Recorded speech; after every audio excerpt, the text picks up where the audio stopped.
सिर्फ ये है बातचीत का। लेकिन आज का जो माहौल है इसको ठंडा होने में वक्त लगेगा, और जब ये ठंडा होगा तो भारत को भी ये समझ आ जाएगी कि जनाब बातचीत के जरिए वाहिद रास्ता है। दूसरा ये एक बिल्कुल कॉमन विजडम है कि अगर आप जंग भी लड़ लें, जैसे कि माजी में इंसानी तारीख में हजारों जंगें लड़ी गई हैं, तो मॉडर्न टाइम्स में भी 20th सेंचुरी में भी, तो जंग के नतीजे में भी तो मामलात बिल आखिर टेबल पे ही तय होते हैं ना। तो क्या ये बेहतर नहीं कि जंग से पहले टेबल पे तय कर लें? बिल्कुल। और कश्मीर में आज 77वां दिन है कि अब भी कर्फ्यू नाफिज है।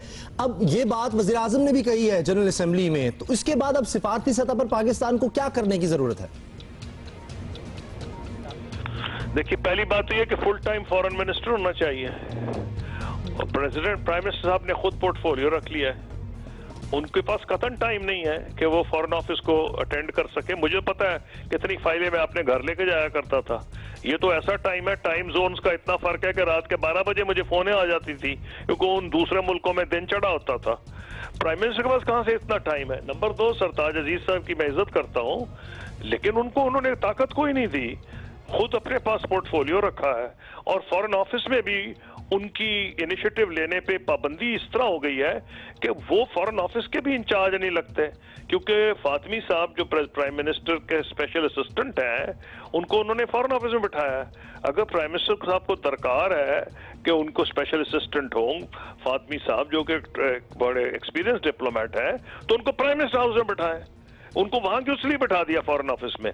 तो पहला तो यह है कि आपको effective foreign office, effective leadership और प्रोएक्टिव फॉरेन पॉलिसी। मैं दुनिया को कोई थिंक टैंक यूरोप, अमेरिका कहीं छोड़ता ही नहीं था। मैं इतने थिंक टैंक्स एड्रेस किए, एडिटोरियल बोर्ड्स बड़े बड़े अखबारों के, फिर मीडिया को मैं पाकिस्तान में और फॉरेन कंट्रीज में कॉन्फिडेंस में लेता था। प्रेस कॉन्फ्रेंस की नहीं बात कर रहा, मैं ब्रीफिंग दिया करता था। जब तक आप ये काम नहीं करेंगे, फिर वहां के जो लेजिस्लेटर्स हैं, जैसे अमेरिका में दोनों कांग्रेस के हाउसेज हैं, यूरोपियन पार्लियामेंट है, तो पब्लिक ओपिनियन बनाया जाता है ना। बहुत शुक्रिया साबिक वज़ीर ख़ारिजा पाकिस्तान खुर्शीद महमूद कसूरी साहब, आपने वक्त दिया। और इस तरह आपने कहा है कि शायद थोड़ा एहसास हो रहा है भारत को, ये जंगी जुनून हम भी उम्मीद है कि कम किया जाए, क्योंकि जंग इतनी खौफनाक चीज़ है, भारत को एहसास करना होगा। वहां पर इतनी ज्यादा गुर्बत है, और अगर जंग होती है तो बहुत ज्यादा नुकसान होगा भारत का। अच्छा, और एक और बात जो उन्होंने की, जो मुझे बड़ी अच्छी लगी, कि we need a full time foreign minister Pakistan को। ये हम पहले भी ये बात कर चुके हैं, और काफी टॉपिक्स पे हमने ये बात उठाई है, क्योंकि जिस तरह वो अपना स्केड्यूल बता रहे थे कसूरी साहब जब खुद फॉरेन मिनिस्टर थे, तो it is a very demanding schedule, और वजीर आजम के लिए वो करना मुश्किल है। क्योंकि आज 100वां हमारा शो है, तो इसलिए हम आज एक टैलेंट भी इंट्रोड्यूस करवा रहे हैं, एक स्पेशल टैलेंट पाकिस्तान का। बिल्कुल, इसका जिक्र हमने पहले भी किया, थोड़ा सा आपको दिखाया भी। आपको पता है कि देयर इज नो डाउट कि पाकिस्तान में बड़े ही शदीद किस्म के टैलेंटेड लोग हैं, लेकिन वो कुछ कर रहे होते हैं और टैलेंट कहीं और होता है। सोशल मीडिया पे आजकल एक वीडियो है जो बहुत वायरल हुई है, बहुत उसे लाइक्स आ रहे हैं, शेयर आ रहे हैं, उसको शेयर किया जा रहा है, अबाउट दिस कसाब, जो कि एक बहुत ही अच्छा सिंगर भी है। हमारी टीम ने उसे ढूंढ निकाला, और फिर क्या मुलाकात हुई उससे, ये भी देखें। चुपचाप सही मसलहतन वक्त के हाथों, चुपचाप सही मसलहतन वक्त के हाथों, मजबूर सही वक्त से हारा तो नहीं हूँ। अस्सलाम वालेकुम, मैं मज़हर शाह, जिसे आजकल आप फेसबुक पे काफ़ी ज़्यादा वीडियोस लाइक की जा रही है। मैं एक छोटा सा इंसान हूँ, और मुझे लक़ब मिला है मज़दूर का, तो अल्हम्दुलिल्लाह मैं बहुत खुश हूँ। ये एक छोटा सा घर है मेरा, छोटी सी मेरी ज़िंदगी है, छोटी सी फैमिली है। मैं इस छोटी सी ज़िंदगी में बहुत खुश हूँ।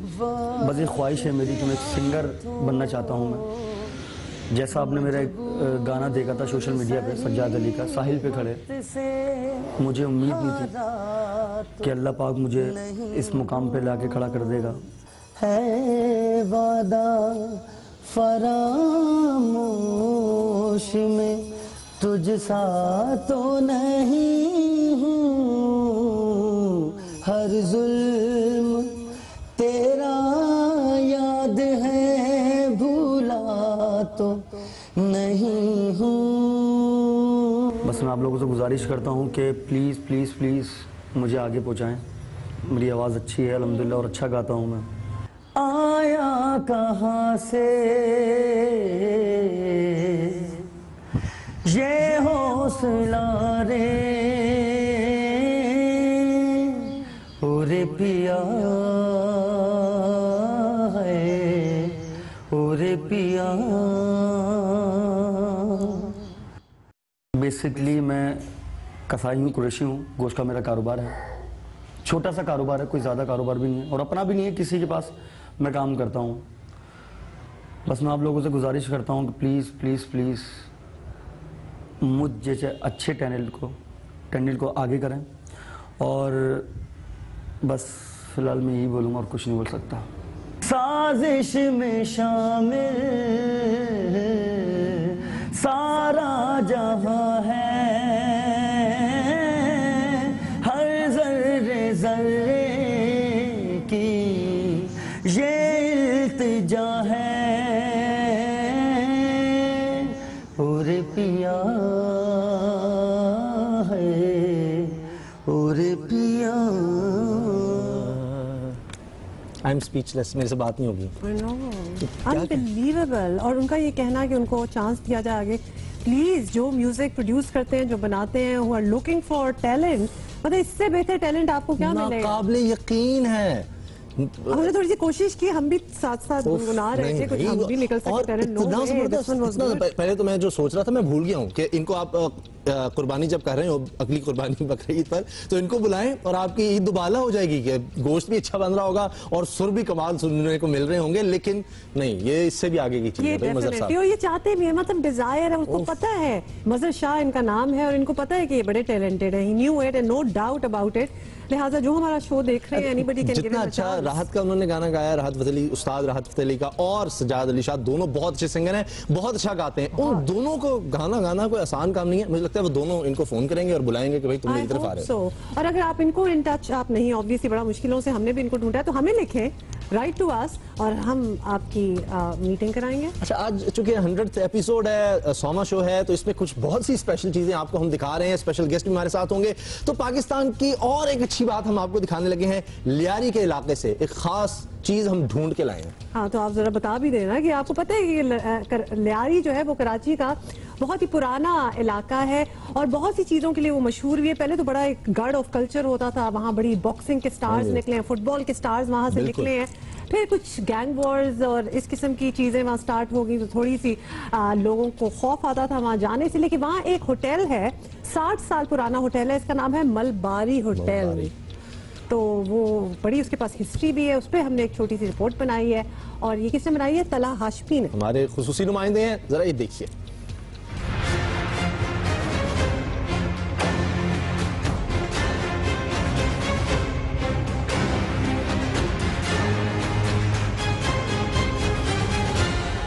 होटल किसी इलाके और वहां रहने वालों की शिनाख्त भी होता है और ये है लियारी के जूना मस्जिद रोड पर वाक़े मलबारी होटल। लियारी जितना कदीम और किसी हद तक तारीखी भी, 60 साल पहले बना और आज भी पहले की तरह कायम है। 94 खुलने और बंद होने के औकात वही अंग्रेजों के जमाने के, यानी सुबह सवेरे खुलना और रात को जल्दी बंद हो जाना। इसके जिन खानों की धूम और शोहरत ज्यादा है वो हैं दाल मखनी और मखनी पराठे। इसके अलावा रॉकेट मावा नाम का एक मखसूस हलवा भी दस्तयाब है, जिससे खाने वालों का मूड बिल्कुल रॉकेट के मुवाफिक आसमान पर पहुंच जाता है। ये होटल लियारी के आसमान पर नमूदार होने वाले अच्छे और बुरे तमाम मौसमों का गवाह है। 2007 से लियारी का माहौल गैंग वॉर के नाम पर खराब होना शुरू हुआ तो इस होटल की रौनकें भी मांद पड़ गईं। अभी तो बहुत फ़र्क आ गया है, क्योंकि यहाँ पे रश और हुजूम आप देख सकते हैं कि अभी हुजूम कितना है। जिस टाइम हालात ख़राब थे उस टाइम ये हुजूम नहीं होता था, लोग डरते थे यहाँ आने के लिए। हालात खराब हुए तो फिर यहाँ सारा डाउन हो गया, फिर धंधा सब लोग बाहर आना कम हो गया। हालात बेहतर थे तो मुंतखब अवामी नुमाइंदे और कानून नाफिज करने वाले इदारों के एहलकार तक यहाँ आते थे, लेकिन जब बिगड़े तो रहमान डकेत, बाबा लाडला, उजैर बलोच और इस समेत कई दीगर गैंग वॉर के अहम किरदार यहाँ आने और खाना मंगवाने लगे। उनकी पसंदीदा डिश थी दाल मखनी और कीमा। मतलब उनके बंदे आते थे, भाई 5-6 बंदों का खाना दे दो, वो खाना वाना लेके चले आते थे। पता भी तो हालात बेहतर हो गए, सब लोगों का आना जाना हो रहा है, सब कुछ है। कराची ऑपरेशन के बाद लियारी समेत शहर के दीगर इलाकों में हालात बेहतर हुए तो एक बार फिर यहाँ लोगों ने रुख करना शुरू कर दिया। जनरली पेट्रोलिंग में आते रहते हैं, मैं यहाँ से गुजरता रहता हूँ, देखता रहता हूँ ये। और आजकल जो सिचुएशन है, तकरीबन सारे होटल, क्योंकि ये ओल्ड सिटी एरिया है, ये बंद नहीं होता। अगर आप रात को कभी आप आएंगे तो आप देखेंगे कि नाइट्स यहाँ पे बंद नहीं होती। तंग सी सड़क पर मौजूद इस तारीखी मलबारी होटल पर काम करने वाले अफराद भी यहाँ की रौनकें बहाल होने पर खुश हैं। बदलता है रंग आसमां कैसे कैसे। लियारी के हालात बहुत अरसे गैंग वॉर के बायस ख़राब रहे। आज ऑपरेशन के बाद यहाँ के हालात बेहतर हो गए हैं और मलबारी होटल की रौनकें भी लौट आई हैं। कैमरामैन जावेद उमरानी के साथ तलहा हाशमी, जियो न्यूज़, कराची। बस हालात बेहतर होते चले जाएं तो ऐसी सी जबरदस्त जगह मिलेंगी, ऐसे ऐसे जबरदस्त टैलेंट पाकिस्तान का सामने आएगा कि हम सब हैरान भी होंगे और बहुत खुश भी होंगे। वैसे उसामा, हम कराची में हमें लियारी जाना चाहिए, आप गए हुए हैं? गुजरा हूँ, लेकिन जिसको जाना कहते हैं वो नहीं। बिल्कुल, मैं भी गुजरी हुई हूँ, क्योंकि आप जब बीच पे भी जा रहे होते हैं तो रास्ते में वो रास्ता सेम है, लेकिन एक्चुअली में प्लीज हमें इनवाइट करें। तो अब अगर आप लियारी से हैं, कोई आपकी वहाँ होटल है, ऑर्गेनाइजेशन है, कोई बॉक्सिंग क्लब है, कुछ भी है, हमें इनवाइट करें, हम आना चाहते हैं, हमें दिखाएं ये जगह। मैं बहुत क्यूरियस। मुझे याद आ रहा है, मैं फुटबॉल खेलने लियारी गया था, वो याद नहीं आपको? स्पेशल मैंने वहाँ मैच खेला था। मुझे क्यों याद होगा, मुझे कौन लेके गया था? मुझे इनवाइट अच्छा, ठीक है, पूरी रिपोर्ट चलिए तो इसलिए, लेकिन कोई बात नहीं, लियारी से अब दोबारा गुजर होगा तो हम और ज्यादा फिर लेंगे। तो अभी हम एक ब्रेक गुजारते हैं और उसके बाद मिलते हैं।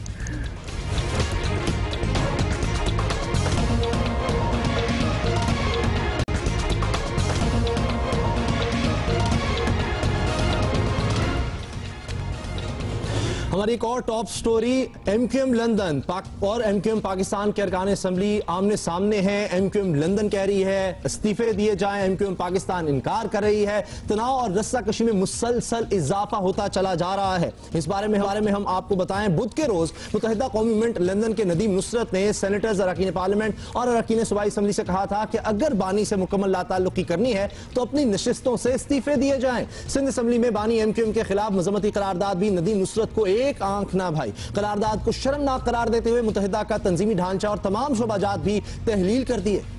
लेकिन फारूक सत्तार ने नदीम नुसरत के इक़दामात मुस्तरद कर दिए। फारूक सत्तार का कहना था कि लंदन क़यादत से कता ताल्लुकी का ऐलान कर चुके हैं। अब एमक्यूएम लंदन की जानिब से कोई भी हिदायत बेमानी है, ये उनका कहना था। एमक्यूएम लंदन के अहकाम पर सिर्फ एक रुकन कौमी असेंबली सुफियान यूसुफ का इस्तीफा आया और इतलात के मुताबिक सुफियान यूसुफ ने भी ये इस्तीफा सिर्फ लंदन सेक्रेटेरिएट भिजवाया। यूं फिलहाल एमक्यूएम पाकिस्तान पर फारूक सत्तार और उनके साथियों की गिरफ्त मजबूत नजर आती है। और खास बात यह भी है कि 17 सितंबर को पाक सरजमीन पार्टी के सरबराह मुस्तफा कमाल भी एमक्यूएम पाकिस्तान के सरबराह फारूक सत्तार और इनके साथियों से मुस्ताफी होने का मुतालबा कर चुके हैं। एमक्यूएम अल्ताफ हुसैन की है, ये एमक्यूएम नहीं छोड़े भाई। अल्ताफ हुसैन इतने बुरे हैं कि उनके खिलाफ आप आर्टिकल 6 चलाने की तहरीक पेश कर रहे हैं। आप उनके घर को खुलवाने की क्यों जिद कर रहे हैं यार? आप उनके ऑफिस को क्यों चाहिए? आपको उनका नाम क्यों चाहिए मेरे भाई? आप बड़े मोतबर लोग हैं, आप बड़े ही जो है वो इंटेलेक्चुअल हैं, आपकी बड़ी 30-30 साल तहरीक है। आपको क्या अपने नजरिए पे अपने ऊपर अपने एतबार नहीं है, अपने ऊपर कॉन्फिडेंस नहीं है? आपको क्यों 9-0 खुलवाना है? आपको क्यों एमक्यूएम का नाम चाहिए? आप बहुत अच्छे लोग हैं ना, मान लिया ना, आप बहुत अच्छे लोग हैं यार। अपनी अच्छाई लोगों के सामने जाकर पेश करें और मैंडेट हासिल करें। बुध के रोज सिंध असेंबली के इजलास में बानी एमक्यूएम के खिलाफ मजम्मती करारदादें मंजूर की गई। ये करारदादें एमक्यूएम पाकिस्तान, तहरीक इंसाफ, मुस्लिम लीग फंक्शनल समेत दीगर जमातों की जानिब से पेश की गई थी और इनमें बानी एमक्यूएम के खिलाफ आर्टिकल 6 के तहत कार्रवाई का मुतालबा किया गया था। और इस मौके पर मुत्तहिदा के फैसल सब्जवारी ने मुत्तहिदा लंदन की जानिब से इस्तीफे के मुतालबे पर जवाब देते हुए कहा कि उनका मैंडेट 22 अगस्त की तकरीर वाला नहीं। अगर 22 अगस्त की तकरीर वाले मैंडेट पर इलेक्शन मुहिम में हिस्सा लेते तो वोट नहीं जूते पड़ रहे होते। बानी एमक्यूएम की तस्वीर के साथ वो मैंडेट मिला है। उन्होंने जिस वक्त हमने इलेक्शन लड़ा है उस वक्त उन्होंने अगर अपनी तकरीरों में ऐसी बातें की होती कि जो 22 अगस्त को अनफॉर्चुनेटली की गई, या जो एमक्यूएम की उस वक्त की राब्ता कमेटी के कुछ लोगों ने लंदन में की हैं, अगर ये बातें इलेक्शन कैंपेन में की जाती तो मुझे वोट तो नहीं पड़ते, शायद जूते ही पड़ रहे होते हैं। और इसी हवाले से रऊफ सिद्दीकी ने कहा कि मौजूदा हालात में इस्तीफे देकर अवाम को बेयारो मददगार नहीं छोड़ा जा सकता। इस्तीफे देना हमारे लिए लम्हे का काम है। लेकिन जो सरकमस्टांसेस यहाँ पर हैं उनको तो इन हालात पे नहीं छोड़ा जा सकता। वो तमाम लोग इस वक्त ये चाहते हैं और देखना चाहते हैं कि उनके मुंतखब नुमाइंदे बहादुरी के साथ, दिलेरी के साथ, दानिशमंदी के साथ उनके मसाइल को किस तरह हल कर सकते हैं। दूसरी तरफ MQM लंदन अब भी पार्टी कायद ही को सब कुछ मानती है। बकौल वासे जलील, इनके नज़दीक MQM पाकिस्तान के रहनुमाओं के बयानात और फैसलों की कोई अहमियत नहीं। मैंडेट तो कायदा का अल्ताफ है के नाम पे मिला था। ये पार्लियामेंटेरियन जो भी अभी आपने जो फीस सुनाया, इसकी मेरी नज़र में कोई भी वैल्यू नहीं है और आज भी लोग जो है वो कायदा का अल्ताफ को जानते हैं। अवामी मैंडेट भी जो है अल्ताफ के नाम पे मिला है। ये जितने भी अराकीन हैं ये अपने तई मुस्तकबिल में अगर इलेक्शन लड़ लें। अच्छा, जलील साहब आपने तो इस्तीफा डिमांड की, फारूक सत्तार साहब ने कहा कि इस्तीफा नहीं। नदीम नुसरत भी यही कहते हैं कि मुत्तहिदा के पार्लियामेंटेरियंस को इस्तीफे तो देना ही होंगे। उन्होंने इस मुतालिक अपने दलाइल प्रोग्राम आज शाहजेब खानजादा के साथ में पेश किए। शाहजेब, देखें, सियासत में रहना या तहरीक का हिस्सा बने रहना कोई कानून की इसमें कोई मैंडेटरी रिक्वायरमेंट नहीं है, कोई शरई ये इसमें कोई ऑब्लिगेशन नहीं है। ये एक दिलों का मामला है। अगर कुछ लोग चाहे उनको पार्टी की किसी चीज़ पर एतराज़ हो या नहीं हो, जब आप उसका पार्ट बने और जिसके कहने पे बने, जिस बानी के पैगाम पर आपने तहरीक को ज्वाइन किया, ये बुनियादी तौर पे प्लेन और सिंपल मैं समझता हूँ कि एक उसूल है कि अगर आप आज उससे इत्तेफाक नहीं करते तो आप go back to the position where you join. जब आपने ज्वाइन किया था यंगस्टर के ऐसे से, ये जब भी आपने सियासत का आगाज किया था, आप सारी चीजें MQM को लौटा दें और आप नए सिरे से आप या घर बैठ जाएं या किसी और सियासी जमात को ज्वाइन कर लें। ये नहीं हो सकता कि आप जो पार्टी की तरफ से बेनिफिट्स मिले, जो पोजीशन मिली वो आप रखे रहें, वो फेम आप इंजॉय करें और जिसने पार्टी बनाई उसको आप गालियां दें, उसके खिलाफ आप पार्लियामेंट में करारदाद लाएं। ये एक्सेप्टेबल नहीं है। जी, इस पे हम मजीद बात करते हैं। ब्यूरो चीफ जियो न्यूज कराची फहीम सिद्दीकी हमारे साथ हैं। फहीम, MQM लंदन के मुतालबे पर पार्लियामेंटेरियंस के इस्तीफे अब तक तो नहीं आए। समझ लिया जाए कि फारूक सत्तार की गिरफ्त जो है वो बहुत मजबूत है। देखिए, सबसे पहले तो आपको सेंचुरी पर मुबारकबाद पेश करूंगा। आज जियो पाकिस्तान का जो है 100वां शो है और इस 100वें शो में जो आपने ये आज पॉइंट उठाया है ये बहुत इंपॉर्टेंट है। और फारूक सत्तार की गिरफ्त मजबूत होना कह लीजिए या इसे MQM पाकिस्तान की जो मुश्किलात हैं उनमें कमी आना कह लीजिए, क्योंकि देखिए एक बात MQM पाकिस्तान के लिए बहुत मुश्किल हो गई थी कि वो ये साबित करे कि उनका MQM लंदन से कोई ताल्लुक नहीं है। लेकिन अब MQM लंदन से जिस नौयत के बयानात आ रहे हैं और उसके ऊपर जिस तरह से MQM पाकिस्तान रिएक्ट कर रही है, तो वो MQM पाकिस्तान के लिए, डॉक्टर फारूक सत्तार के लिए बहुत इत्मीनान का बाइस है कि अब वो ने ये बात जो मीडिया में आके बार बार उन्हें कहनी पड़ रही थी, वजाहतें करनी पड़ रही थी कि हम कता ताल्लुक कर चुके, हम कता ताल्लुक कर चुके, हमारा कोई ताल्लुक नहीं है, तो वो चीज़ जो है अब उनके बेनिफिट उसका उन्हें मिलना शुरू हो गया है। बात यह है कि MQM की अगर हम सियासत को देखें तो देखें MQM में इस्तीफे कोई ऐसी बात नहीं है कि जो कोई इस्तीफे जो है वो अरकान असेंबली की जानिब से जब मांगे पार्टी क़यादत जब दिए जाए, जिस वक्त पार्टी में किसी शख्स को नॉमिनेशन फॉर्म उसका भरा जाता है उसी वक्त उससे इस्तीफा ले लिया जाता है, उसी वक्त उससे इस्तीफा लिखवा के जो है वो पार्टी में रख लिया जाता है। तो MQM जो है वो इस्तीफों की सियासत माजी में भी कर चुकी है और इस्तीफे जो है उनके यहाँ कोई ऐसी बात नहीं है कि वो किए जाए। इस वक्त अगर हमें ये देखें कि इस वक्त जो लोग इस्तीफे दे रहे हैं, जिनकी जानिब से इस्तीफे का अभी तक ऐलान सामने आया है, उसमें एक सुफियान यूसुफ हैं। सुफियान यूसुफ मुल्क से बाहर हैं, उसके अलावा भी अरकान असेंबली मुल्क से बाहर हैं, लेकिन उनकी जानिब से अभी तक कोई ऐलान नहीं आया है। खालिद बिन वलायत मुल्क से बाहर हैं, हैदर अब्बास रिजवी मुल्क से बाहर हैं। और फिर कल जब एक सोशल मीडिया पे जब एक इस्तीफे का ऐलान होता है तो जिस शख्स के इस्तीफे का ऐलान होता है वो एक सेनेटर है, बैरिस्टर सैफ, वो अपने सोशल मीडिया अकाउंट से लाताल्लुकी का इजहार कर देते हैं। वो कहते हैं कि नहीं नहीं नहीं, ये सोशल मीडिया अकाउंट जो है वो मेरा जरूर है, लेकिन मैं इससे लाताल्लुकी का इजहार करता हूं क्योंकि ये कहीं और से ऑपरेट हो रहा है। तो MQM में इस नौयत की सियासत हो रही है और MQM की इस नौयत की सियासत की वजह से MQM लंदन को तो शायद नुकसान हो रहा हो, लेकिन MQM पाकिस्तान को इसका फायदा हो रहा है। MQM लंदन को नुकसान क्या हो रहा है? MQM लंदन को नुकसान ये हो रहा है कि वो जिस बात पर स्टैंड कर रहे हैं उस बात पर स्टैंड करने के लिए वो मुल्क से बाहर रहकर तो उस पर स्टैंड कर सकते हैं, लेकिन मुल्क में रहते हुए वो ये चाहें कि कोई भी शख्स 22 अगस्त के वाकये के ऊपर स्टैंड कर जाए, वो MQM से ताल्लुक भी रखे, ये नामुमकिन सी बात है। फहीम सिद्दीकी साहब, एक और बड़ा सवाल है कि ये तो सियासत की बात होगी, लेकिन यूनिट और सेक्टर लेवल पर कारकुन इंचार्ज एक वो ढांचा बड़ा मजबूत है MQM का, वो किस तरफ जा रहे हैं वो लोग? और देखिए यही मैं इसी तरफ आ रहा था कि MQM का जो इस वक्त निचले लेवल का जो एक कारकुन है या यूं कह लीजिए कि जो तंजीमी ढांचा है उसके लोग इस वक्त बहुत ज्यादा परेशान नजर आ रहे हैं। उनकी ये समझ में नहीं आ रहा कि वो कहाँ खड़े हों। उनको एक तरफ ये कहा जाता है कि नहीं, नीचे तक जो मैसेज आता है, नहीं नहीं हम सब एक हैं, लंदन और पाकिस्तान अलग अलग नहीं है, लेकिन जब बयानात देखते हैं तो वो उसके बिल्कुल मुनाफी नजर आते हैं उन्हें। मैं आपको एक मिसाल दे दूं, यहाँ पे मैं जिक्र नहीं करूंगा, लेकिन पिछले दिनों एक जनाजा था, उस जनाजे में जो है बज़ाहिर जो है वो बानी तहरीक जो है एमक्यूएम के, उनके हक में नारेबाजी होती रही, नारे लगते रहे। एमक्यूएम के एक कारकुन का जनाजा था, फिर अचानक किसी ने किसी के कान में कहा कि पॉलिसी आ गई है, भाई का नाम नहीं लेना है, उसके बाद खामोशी छा गई। तो इस नौयत तक की तो सिचुएशन है, लेकिन बात यह है कि आगे अब जो एमक्यूएम पाकिस्तान है वो कोशिश कर रही है कि जो अपने कारकुन है उनका लंदन से राब्ता जो है वो रोके, अपने जो रहनुमा है उनका लंदन से राब्ता रोके। वो ये भी कह चुके हैं कि लंदन में मौजूद क़यादत के बयानात ना सुने जाएं, उनके सोशल मीडिया पर बयानात ना सुने जाएं। सिर्फ यही नहीं बल्कि अब तो यहाँ तक आ चुकी है बात कि उन्होंने ये तक कह दिया है कि उन प्रोग्राम्स में जिनमें एमक्यूएम लंदन के लोग मौजूद हों उसमें एमक्यूएम पाकिस्तान के लोग शरीक ना हो। तो एक वाज़ेह लाइन खींचने की कोशिश एमक्यूएम पाकिस्तान की जानिब से तो हो रही है, लेकिन इस सारी सूरत हाल में भी जो एमक्यूएम का कारकुन है, जो नीचे का कारकुन, निचले दर्जे का कारकुन है, वो बहुत ज्यादा परेशान है, वो बहुत ज्यादा कंफ्यूज है कि उसको किस जानिब जाना है, क्योंकि उसकी तो सारी सियासत ही जो है वो एमक्यूएम के बानी के नाम पर चलती आई, और सिर्फ उसकी क्या, एमक्यूएम की पूरी सियासत जो है एमक्यूएम के बानी के नाम पर चलती आई। और हमें इश्तियाक अजहर से लेकर फारूक सत्तार तक मुतादिद मौकों पर जो ऐसे लोग नजर आते रहे जो आते थे एमक्यूएम की बागडोर संभालते थे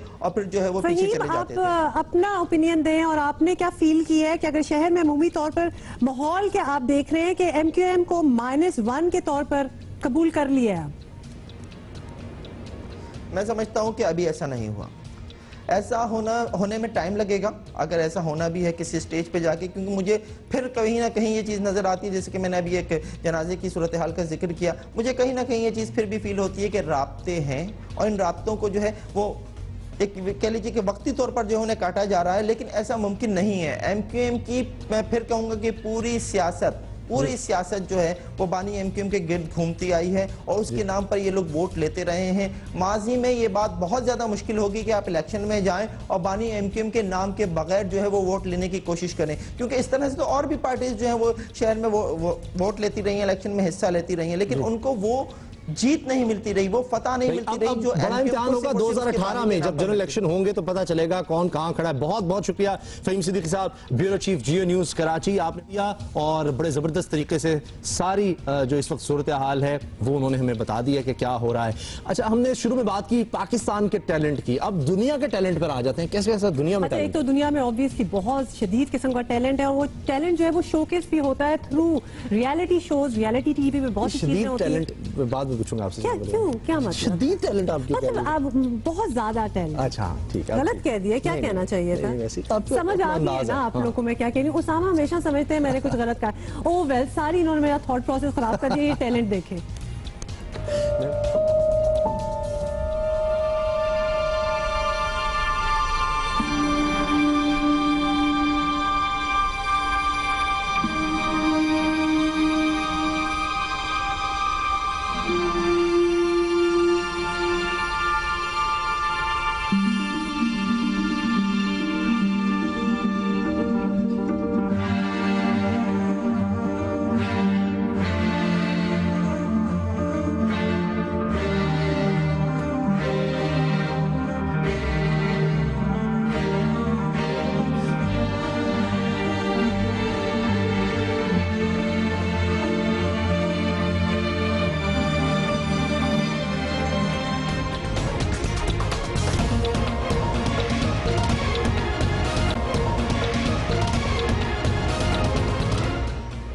ब्रेक वक्त खुशामदीद। आज हमारा 100वां एपिसोड है, 100वां शो है जियो पाकिस्तान का, और हमने कहा था एक सेलिब्रिटी से आपकी मुलाकात कराएंगे, तो सेलिब्रिटीज हेयर कैसर भाई हमारे साथ हैं, कैसर खान निजामानी। बहुत शुक्रिया आप आए, और आपसे हम टीवी के बारे में, मीडिया के बारे में, एंटरटेनमेंट के बारे में सब पर बात करेंगे, लेकिन लाइफ एक्सपीरियंस में बात करेंगे, सब कुछ होगा। वालेकुम अस्सलाम जी, आप फरमाइए। अच्छा, मैं जो बोलना शुरू होता है, ये मुझे एक बीमारी है, लेकिन सर हमने आपसे सियासत पर भी बात करनी है, और एक खबर जिस पर ताकि लोगों को भी आनी है। जियो पाकिस्तान में हम सारे फ्लेवर शामिल करते हैं, एक गुलदस्ता सा होता है।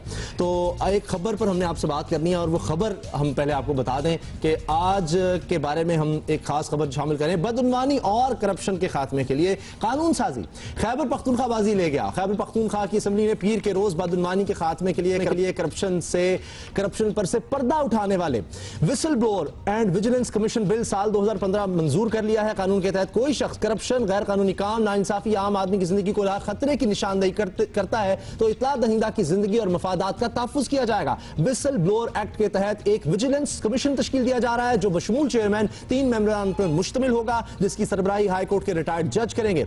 कमीशन की निशानदेही पर कानून के तहत इंक्वायरी के बाद मुलव्वस अफराद के खिलाफ कार्रवाई की सिफारिश की जाएगी। कमीशन किसी भी शख्स से कोई भी दस्तावेजात हासिल कर सकेगा और किसी भी महकमे के एहलकार से इस केस के मुतालिक मदद ले सकेगा और किसी भी माहिर शख्स की खिदमत मुस्तार ले सकेगा।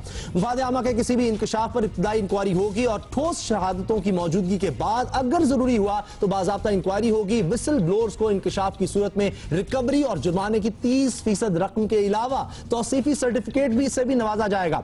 कानून के मुताबिक अगर शिकायत गलत साबित हुई तो शिकायत कुनिंदा को जुर्माना या सजा भी हो सकती है। इसी तरह कमीशन से ताबुन न करने पर 50,000 से 2 लाख रुपए जुर्माना और 2 साल की कैद की सजा दी जा सकेगी, जबकि झूठ पर मबनी और बदनीयती से सरकारी एहलकार के खिलाफ दरखास्त देने पर 1 लाख रुपए तक जुर्माना आयद किया जा सकेगा। ये वही कानून है जिसके बारे में तहरीक इंसाफ के चेयरमैन इमरान खान ने दावा किया था कि वो सूबे में करप्शन का खात्मा कर देंगे। मैं चैलेंज करता हूं कि सबसे सारे सूबों को चैलेंज करता हूं कि पख्तूनख्वा वो सूबा है जिधर सबसे हमने करप्शन के ऊपर पहली दफा काबू पाया है। वज़ीर आला खैबर पख्तूनख्वा के खुसूसी मशीर मुश्ताक गनी कुछ ही देर में हमें ज्वाइन करेंगे, उनसे हम इस बारे में बात करेंगे। लेकिन अभी हमारे साथ मौजूद हैं कैसर भाई, तो उनसे बात करते हैं। कैसर भाई, आपसे ब्रेक में जिस तरह बात हो रही थी करप्शन के बारे में, आपको कितना बड़ा मसला लगता है करप्शन? देखिए, करप्शन जो है ना वो एक शेर छोटा सा सुनाता हूं आपको। जब से जहां है तब से खराबी है मीर, तुम देख के जहां को हैरान क्या हुए। अच्छा, देखिए करप्शन हमारे बेसिस में बैठ गया, हमारी जड़ों में बैठ चुका है। Reason being starting from public service commission, वहां पर जो चेयरमैन लगाए जाते हैं उनकी तकरीरी आप देख लीजिए, वो भी सियासी बुनियादों पर होती है। फिर करप्शन को रोकने के लिए सबसे पहले आपके पास पुलिस है, फिर आपके पास नैब है, FIA है, एंटी करप्शन है। ये इतनी सारी एजेंसीज, अब तो लॉ एनफोर्समेंट एजेंसीज वो भी आ गई हैं। इतनी एजेंसीज के होते हुए जब करप्शन आप नहीं रोक सकते तो इसका मतलब है कुछ तो गड़बड़ है। अब रह जाती है बात खैबर पख्तूनख्वा के हवाले से, तो फिर एक कमीशन बन गया। तो कमीशन की आज तक मैंने तो कोई पॉजिटिव रिपोर्ट देखी नहीं। हम दुआगो हैं खैबर पख्तूनख्वा के लिए, इमरान खान के लिए कि ठीक है जी, उन्होंने कम से कम एक कानून तो पास किया ना, जिसमें दूसरे तमाम सूबे जो हैं अभी तक फेल हैं, वो नहीं कर पा रहे हैं। तो हमारी बहुत सारी नेक ख्वाहिशात और दुआएं खैबर पख्तूनख्वा के लिए, और उम्मीद करते हैं कि इसी किस्म का कानून अगर इम्प्लीमेंट होता है तो पूरे पाकिस्तान में हो, ताकि पता चले कि करप्शन किस तरह रोकी जा सकती है, जो कि बज़ाहिर मुझे फिलहाल तो मुश्किल लग रही है। अच्छा, कैसर खान के बारे में मैं आप लोगों को ये भी बता दूं कि प्राइमरीली एज एन एक्टर तो आप उनको जानते होंगे, लेकिन बहुत कुछ करते हैं, इसलिए ये जो बोल रहे हैं ही इज वेरी ओपिनियनेटेड। इनका बहुत ज्यादा ओपिनियंस है, ये देंगे throughout the show as well. बात मैं इंप्रेस हो गया हूं। तो इन्होंने एक दफा सियासतदान का भी रोल किया, बहुत से जबरदस्त रोल किया। वो जरा देखें आप, हम आपको दिखा रहे हैं। अब मेरे अफेयर चलाएंगे एक प्राइवेट सेक्रेटरी के साथ। What do you mean by that sir? क्या है ये सब, क्या है? अगर मुझे आप पर उंगली उठानी पड़ी ना तो सरेआम उठाऊंगा, किसी अखबार का सहारा नहीं लूंगा। वैसे भी इस तरह की घटिया हरकत जिसमें कोई लड़की मुलव्वस हो, कम से कम उसकी खातिर ऐसा नहीं करूंगा। तुम सब चाहती किसने कहा? तुम ही डील करते हो ब्लैकमेलरों को। अच्छा, जब आपने ये रोल किया होगा तो ये तो अभी तक यही चीजें चल रही हैं, कितनी फेमिलियर चीज है सियासतदान और ब्यूरोक्रेट की। आई एम ग्रेटफुल टू हैज़र इमाम रिजवी साहब जिन्होंने कि मुझे चूज किया था इस कैरेक्टर के लिए। तो रीजन इज, देखें आप और हम सब मुख्तलिफ मिनिस्टर से, आप तो ज़्यादा बल्कि मिनिस्टर से भी मुलाकात करते रहते हैं, फेडरल सेक्रेटरीज और जो प्रोविंशियल सेक्रेटरीज होते हैं उनसे भी आपकी मुलाकातें रहती हैं। एज अ कॉमन मैन मैं भी लोगों से ज़ाहिर मिलता हूँ, इंटरेक्ट करता हूँ, काम करता हूँ। तो हमारे यहाँ जो अब्दुल्ला काजवानी ने इसमें कैरेक्टर किया एक ब्यूरोक्रेट का, वो एक पॉजिटिव वे में किया। इट्स वेरी अनफॉर्चुनेट कि इस वक्त जब हम लोगों से मिलने जाते हैं तो जो हमारे पब्लिक सर्वेंट्स हैं, लगता है हम उनके सर्वेंट्स हैं। हमारे टैक्स से जिन लोग की तनख्वाहें निकलती हैं, आप उनके ऑफिसेस देखें, आप परेशान हो जाएंगे। 40 लाख रुपए की तो सरकारी तौर पर उनको गाड़ियां मिली हुई हैं, उनके आप रूम्स देखें, उनके आप एनुअल बजट्स देखें। सिर्फ एंटरटेनमेंट का जिनका बजट होता है वो भी करोड़ों में होता है। कोई उनसे, आप करप्शन की बात कर रहे हैं, हम यहां से शुरू तो करें। बड़ी जबरदस्त बातें हुई हैं कैसर भाई, बहुत मजा आ रहा है आपसे बात करके। तो हमने ये सिलसिला जारी रखना है, हमें ब्रेक लेनी है, ब्रेक के बाद कहीं नहीं जाना आपने, हम आपसे मिलेंगे।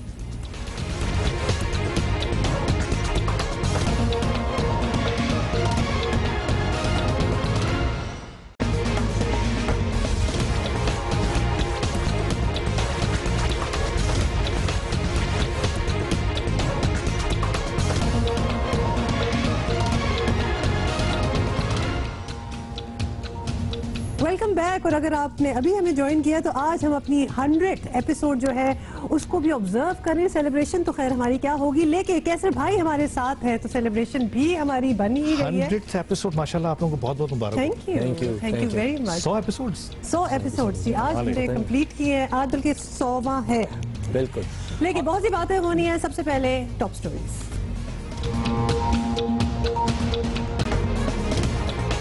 बहामास लीक्स में जमात इस्लामी के रहनुमा का नाम आ गया। वजाहतों के बावजूद ये खबर करप्शन के खिलाफ आवाज उठाती पार्टी के लिए धचका है। और खुदारा एटमी हथियार बुज़दिल बदजुबान शख्स के हाथ में ना जाने दें। हॉलीवुड के टॉप स्टार्स ने नाम लिए बगैर अमेरिकी आवाम से ट्रंप को वोट ना देने की अपील कर दी।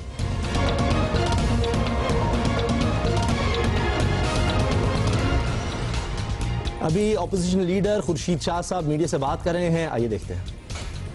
गद्दारी के मुकदमे में शामिल कर दे। सर, ये वज़ीर आला सिंध सैयद मुराद अली शाह आज यहाँ सखर पहुँच रहे हैं और 2 दिन का उनका दौरा है। तो सखर म्यूनसिपल कॉरपोरेशन जो है जो इंतहाई बुरहान का शिकार है, 11 महीने से मुलाजमीन को तनख्वाहें नहीं मिली। क्या आप तवक्का करते हैं कि वज़ीर आला जो है वो सखर शहर के लिए किसी ग्रांट का ऐलान करके जाए, उन पर कुछ बात की जाएगी? जी, इनसे बात की गई है, पहले भी 26 करोड़ रुपए दिए थे। अनफॉर्चुनेटली वो तनख्वाहों में पूरे हो जाते हैं और हम करेंगे। ये जो अपॉइंटमेंट हो रही है, जो लोग कहते हैं कि हमें नौकरियां मिल जाए, अदारे बंद हो जाएं, तो इस बात पे सोचना पड़ता है।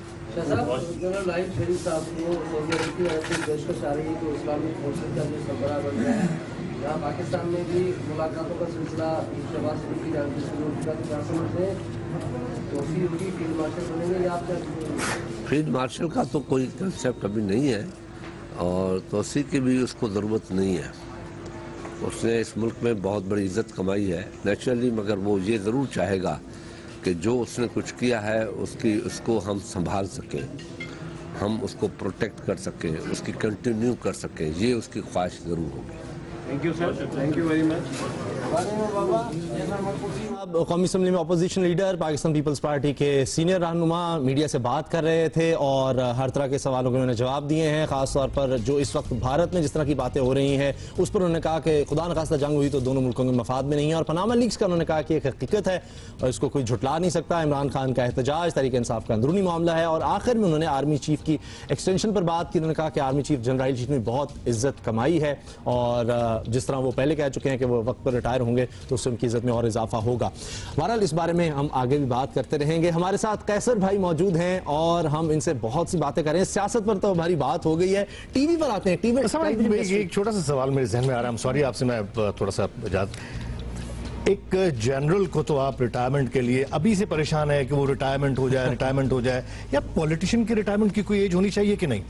ये तो जब तक लोग उसको करते रहे, क्योंकि वो एक उस तरह से गवर्नमेंट ऑफिसर नहीं होता तो इस वजह से this is a big question mark मेरे पूरे पाकिस्तान के सामने मैं रख रहा हूँ कि अगर एक किसी इदारे का कुछ सरबराह अगर है, उसने अपना टेन्योर पूरा कर दिया है और वो रिटायर हो रहा है, मतलब कि वो उस सीट पे नहीं होगा, तो एक पॉलिटिशियन जिसने इस मुल्क के बच्चों के फ्यूचर को देखना है, उनके बारे में फैसले करने हैं, क्या एक सर्टेन एज के बाद उसके जहन में इतनी ताकत होती है कि हमारे लिए पॉजिटिवली बिल्कुल हो सकती है? 80 साल मतलब that's a question, I think that's a good question. मेरे ख्याल में देखा खुर्शीद शाह साहब को भी जो है ना थोड़ा सा रेस्ट करना चाहिए, वो थके हुए लग रहे थे, शायद काम बहुत है। आर टॉकिंग अबाउट, आपने सियासतदानों की रिटायरमेंट वाला पूछा है, आपने you have dabbled in politics yourself. That was in 2002, yes. तो वो फिर घुसे कैसे और निकले कैसे?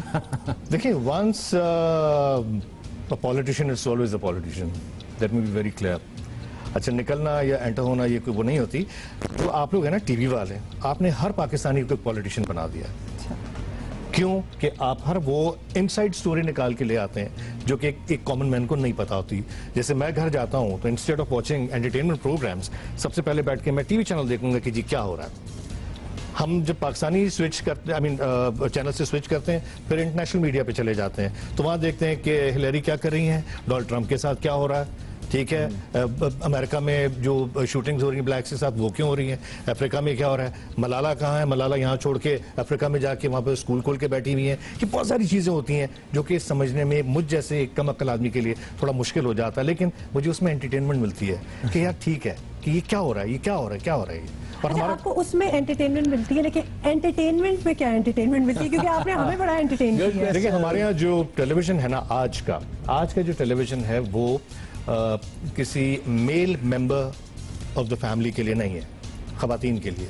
आप ड्रामास की बात कर रहे हैं? एंटरटेनमेंट तो मेरा ख्याल है हम ड्रामा को, इंडस्ट्री को ही, आई मीन ड्रामा को ही कहते हैं, तो मर्दों के लिए कोई एंटरटेनमेंट नहीं है। सिर्फ औरत को जितना बुरा दिखा सकना है, जितना रुला सकते हैं, जितना मतलब उसको एहसास महरूमी का शिकार दिखाया जा सकता है, हम वो दिखाते हैं, क्योंकि हमें चैनल से यही डिक्टेशन मिलता है कि ड्रामे ऐसे बना के दें। तो इससे तो मुआशरे पे बड़े मनफी असरात पड़ रहे हैं। आप देख रहे हैं, आप अखबार उठा के देख लें, आप न्यूज़ चैनल्स उठा के देख लें, बहुत प्रॉब्लम्स हो रही हैं। हमारे बच्चे, ये जो मोबाइल फोन्स हैं, इन पे पैकेजेस ऐसे ऐसे अनाउंस किए हुए हैं कि सारी रात, ज़्यादातर, सब बच्चे नहीं, सब बच्चे अच्छे भी हैं, लेकिन ज़्यादातर लोग जो है रातों को बैठे हुए पैकेजेस पे न जाने क्या गुफ्तगू हो रही है, किस किस्म की बातें हो रही हैं, क्या कुछ हो रहा है। सबसे पहले तो इन चीज़ों को ज़रा कंट्रोल करें। हमारे यहाँ जो अथॉरिटीज़ हैं उनको सोचना पड़ेगा कि हम एंटरटेनमेंट के नाम पे हम हमारे फैमिलीज़ को क्या दिखा रहे हैं। किसी वक्त हम इब्लाग कहते हैं, जैसे आपने मेरे प्ले का एक क्लिप दिखाया, उसमें हम अपनी नौजवान को एजुकेट कर रहे होते थे कि अगर सियासतदान बुरा है तो उसे कैसे ट्रीट करना है, और एक अगर ब्यूरोक्रेट बनना है तो ईमानदार अगर आदमी है तो वो किस किस्म का हो सकता है, उसका वे ऑफ लिविंग क्या होता है। यहाँ बड़ा अनफॉर्चुनेट हो गया है कि आपके वेज ऑफ अर्निंग कोई नहीं देखता, वो देखता है कि आपका घर कैसा है, आपने कपड़े कैसे पहने हुए, आपके पास गाड़ी कौन सी है। ये अगर हमारा स्टेटस बन गया है, मतलब सिंबल बन गया है, तो ये बड़ा अलार्मिंग है। और हम लोग को अपने लोगों को ड्रामे के जरिए एजुकेट करना पड़ेगा। जिस तरह अच्छी बात है हिंदुस्तान में, अगर आप देखें, पाकिस्तान हिंदुस्तान के झगड़ा अपनी जगह, लेकिन उनकी अच्छी चीजें भी हैं। आप फिल्म इंडस्ट्री देखें, उनकी एक वक्त था जब अमिताभ को वो लेकर आए थे तो एंग्री यंग मैन, क्यों कि लोगों को इंसाफ नहीं मिल रहा था, रोजगार नहीं मिल रहा था, अमिताभ ने आके उन चीजों को रोका, उसके सामने खड़ा हुआ। हमारे यहाँ स्टारडम है ही नहीं। जैसे फिल्म बन रही है हमारी, 10 फिल्मों में से एक कोई क्लिक करती है या 2 ज्यादा, आपकी 8 फिल्में जो है वो फ्लॉप हो जाती हैं। क्यों कि हमारी इंटरनल राइवलरी। और दूसरा अनफॉर्चुनेट ये हो रहा है, सॉरी मैं ज्यादा बोल रहा हूँ, मुझे मौका मिल रहा है तो मैं बोल रहा हूँ। हम जो है जो फिल्म प्रोड्यूसर्स हैं हमारे, आप उनसे पूछ सकते हैं कि जब तक किसी टेलीविजन मीडिया, किसी टीवी चैनल को वो मीडिया पार्टनर ना बनाए तो फिल्म की कामयाबी की जमानत नहीं मिलती, और जो पैसा उसका लगा हुआ है वो भी शायद वापस नहीं आ पाता। अच्छा, क्या ये वजह की इनिशियल फेज है, इस पर हम बात करेंगे, क्योंकि आपने मर्दों के एंटरटेनमेंट की बात की, तो क्रिकेट एक ऐसी चीज है कि जिस पर बहुत ज्यादा हमारे आज भी सबको, पूरी कौम का बहुत ज्यादा ध्यान रहता है। और आज एक बड़ा ही जबरदस्त मैच होने वाला है, वर्ल्ड चैंपियन के खिलाफ पाकिस्तान ने खेलना है। पाकिस्तान और वेस्ट इंडीज के दरमियान पहला T20 मार्का आज होने जा रहा है। बिल्कुल जी, और वेस्ट इंडीज आलमी चैंपियन है, ये तो हमें पता ही है। तो पाकिस्तान ने वर्ल्ड T20 के जर्नलिस्ट और प्रोग्राम स्कोर के मेजबान याह्या हुसैनी ने हमें ज्वाइन किया है, और याह्या की ख्वाहिश है कि 100वें एपिसोड में वो कह रहे हैं कि टेबल के ऊपर आपको पुशअप्स लगाने चाहिए। एक दफा आप लगा चुके हैं। हाँ, वो लेकिन वो टेबल पे नहीं थे, एक्सेप्ट कि हम अपनी टेबल पे। अच्छा, अभी हम बात ये कर रहे थे कि हमारी ये 100वीं एपिसोड है, हम बड़े खुश हुए हैं। तो याह्या ने आते ही कहा कि जी एक्सक्यूज मी, हम हजारों में कर चुके हैं, 4000 करीब है, 4000 तक। यानी बिल्कुल हमारा तो हो गया। अच्छा, सेंचुरी की बात हो रही है, तो क्या ही बात हो कि पाकिस्तान इस मैच में आज कुछ सेंचुरी पाकिस्तानी प्लेयर बना जाए। ओहो, T20 में क्या देख रहे हैं आज? बड़े प्लेयर्स नहीं है वेस्ट इंडीज के कई, तो चांस हमारा ज्यादा नहीं है कुछ? नहीं, बड़े प्लेयर नहीं है, लेकिन खतरनाक प्लेयर है वेस्ट इंडीज के पास। और जो सबसे इंपॉर्टेंट चीज मैं फील कर रहा हूँ ये कि सुना ये जा रहा है कि दुबई में जो है ना स्पिन ट्रैक होगा, और अगर हम स्पिन ट्रैक की बात करते हैं, ठीक है, इमाद वसीम आपके पास है, नवाज आपके पास हैं, लेकिन वेस्ट इंडीज के पास इस वक्त दुनिया के 2 खतरनाक स्पिनर T20 क्रिकेट के सैमुअल बद्री जो इस्लामाबाद यूनाइटेड के लिए खेलते हैं, और उनके साथ सुनील नारायण जिनका बॉलिंग एक्शन ठीक हो गया, वो यहाँ पर मौजूद है। और दूसरी खतरनाक बात यह है कि फ्लोरिडा में इंडिया के खिलाफ की टीम जो है वो T20 मैच खेल कर आई है, और वहां पर 270 पे 270 हो गए थे।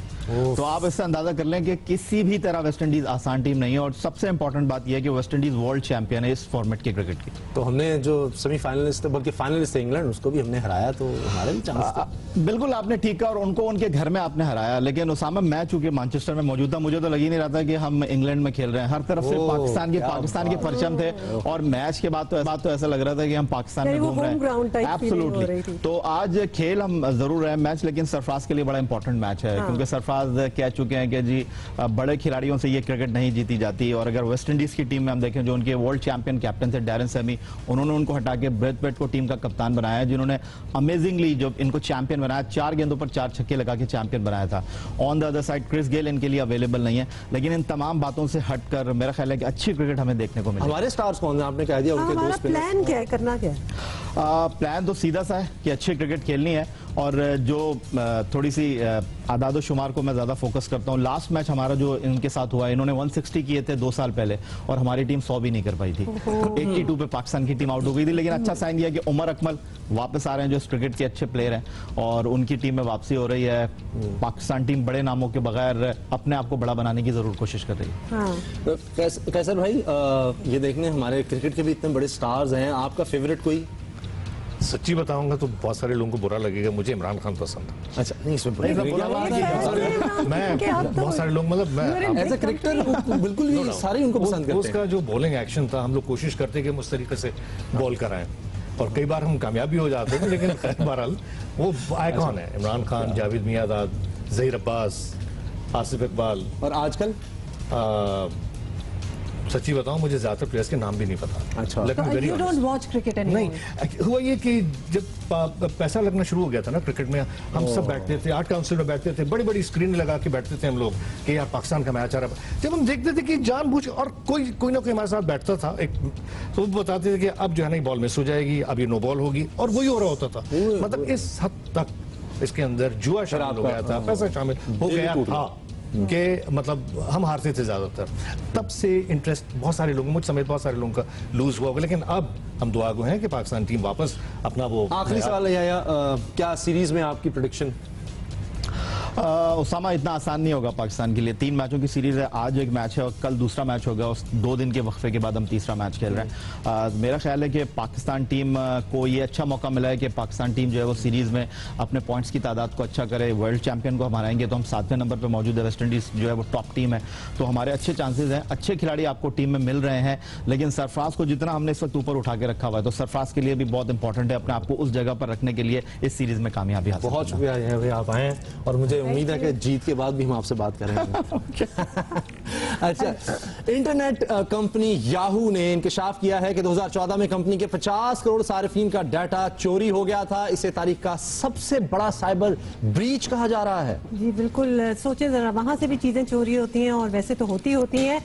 अब गूगल से पहले दुनिया के सबसे बड़े सर्च इंजन और ईमेल सर्वर याहू के सार्फिन की तादाद जो है वो 70 करोड़ से जायद है। कंपनी का कहना है कि 2014 में हैकर्स के एक हमले में कंपनी के सर्वर से 50 करोड़ अफराद की मालूमात जो है वो चोरी हो गई हैं, और इन मालूमात में नाम और ईमेल एड्रेस शामिल थे। कंपनी ने तरदीद की है कि किसी भी किस्म का क्रेडिट कार्ड डेटा जो है वो चोरी हुआ। हाँ जी, इस बात की उन्होंने तरदीद कर दी है।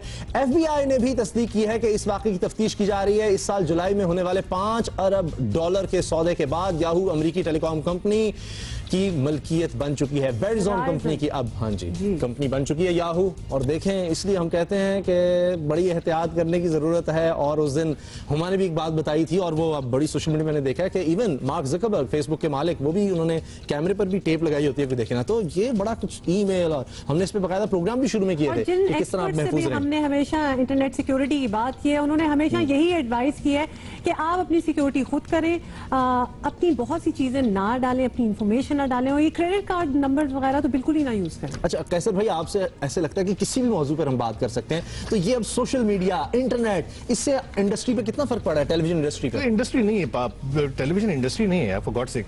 हम लोग कोई 30-35 प्रोड्यूसर हैं जो ड्रामे बनाते हैं, और चंद 100 लोग हैं जो कि इस टीम का हिस्सा होते हैं। और उन 30-35 में आप भी शामिल हैं? हाँ, और क्या। और जहां तक आप ये इंटरनेट डेटा और क्रेडिट कार्ड की बात कर रहे हैं, मैं ये ऑन रिकॉर्ड ये बात कर रहा हूं कि पाकिस्तान का कोई भी बैंक आज भी किसी एक्टर को क्रेडिट कार्ड नहीं देता।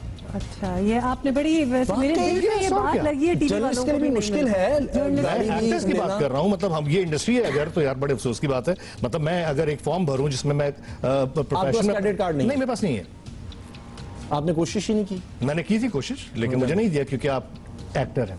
अच्छा, ये मुझे बिल्कुल ये बात शौक नहीं की, क्योंकि ऐसा है और बिल्कुल ये जो हम लोग जो टीवी में काम करते हैं हमें भी नहीं मिलता। तो मुझे बात का शर्म आती है कि हम क्यों एक्टर्स हैं। जब हम एम्बेसीज जाते हैं दूसरे ममालिक की वीजा के लिए, वहां हमसे वो सवाल तक नहीं करते। वो देखते हैं oh you are somebody from television, yes, वो हमसे बात नहीं करते।